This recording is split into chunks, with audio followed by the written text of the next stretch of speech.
There's a niece of mine who came in when my son was introducing. She's called Sabina. She's the daughter of Sarah. I think she had delayed, but she came in when the introduction had been done. Thank you. I will be very brief. Mine is to, first of all, singularly thank God for having given us a great mother. I also want to thank my family members, for we all stood together during this time, held out each other's hands, supported each other, and prayed together. But God's will is above us all. I also wish to take this opportunity to single out His Excellency the President Uhuru Kenyatta. He took this very personally indeed. In fact, we were overwhelmed, and his being here is testimony to the fact that he felt just as deep as we had felt. When the president was in his campaign in 2002, and this is the interesting thing about politics, the same propaganda machine that said Kioni did not vote for me when I stood was also in action and at work when I stood behind Uhuru Kenyatta, and they said I had become a project. But with time, maybe now you ask yourself, perhaps I was way ahead of other people. I knew somewhere along the line that destiny would give Uhuru a chance to lead this country.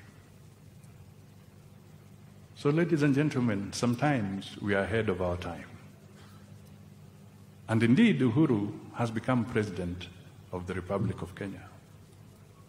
I do not know whether the project tag still holds.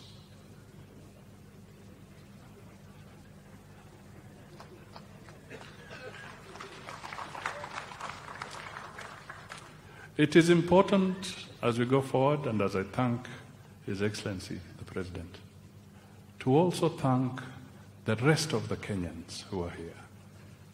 They came from far and wide,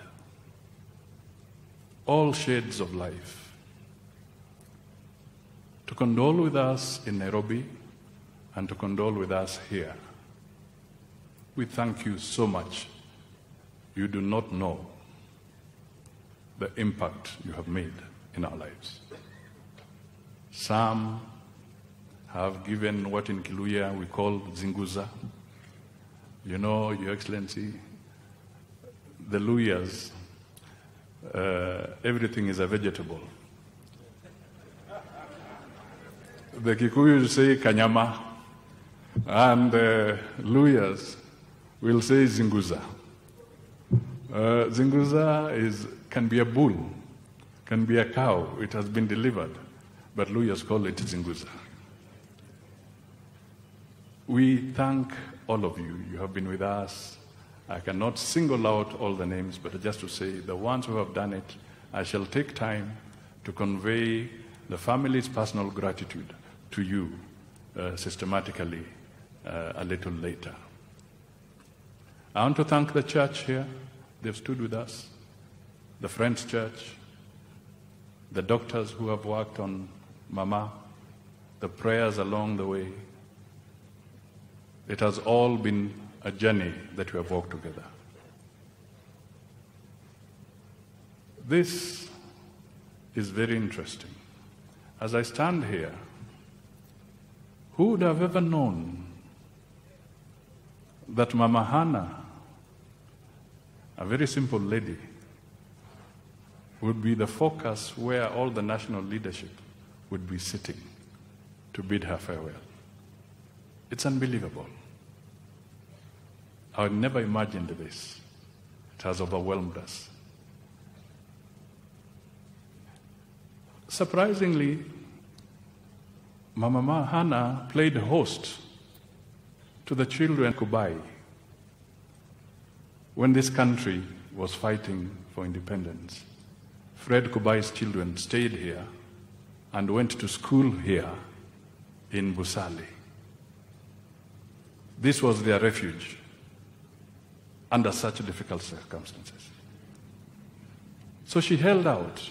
She taught us politics. She taught us perseverance. She taught us humility. So if I am weak because I am humble, then blame my mother. If I am weak because I'm patient, then blame my mother. If I'm weak because I have a forgiving heart, then blame my mother. If I'm weak because I don't shout when expressing my point, then blame my mother.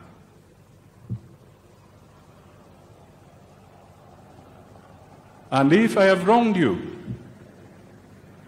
and have failed to apologize,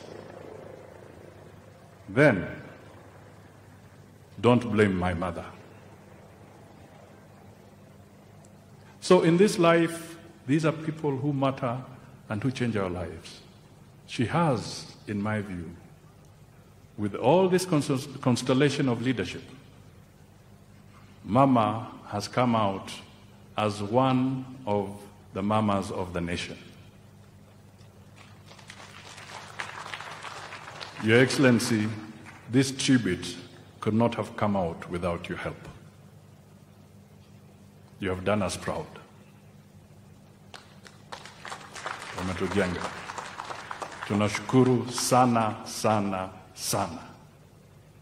The hidden hands, everybody, my colleagues, the ones who are here, tunasema asante. God bless you all.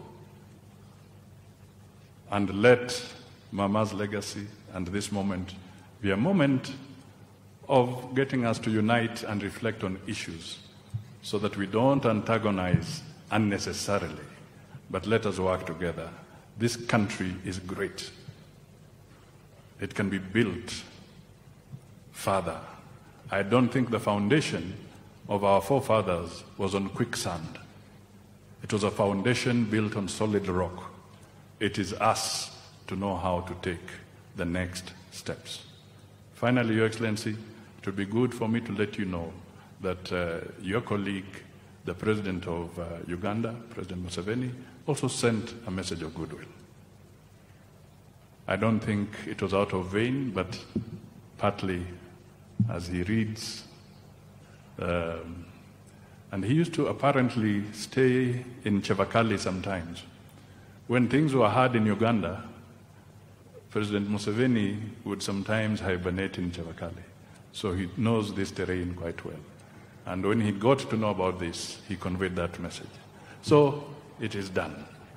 Now, ladies and gentlemen, the President has shown extreme patience to sit here right through. I would strongly invite that we all clap for him. It's Matanga, but for him, for being with us up to this time. Your Excellency, come and address these people and address the nation. Thank you so much, and God bless you.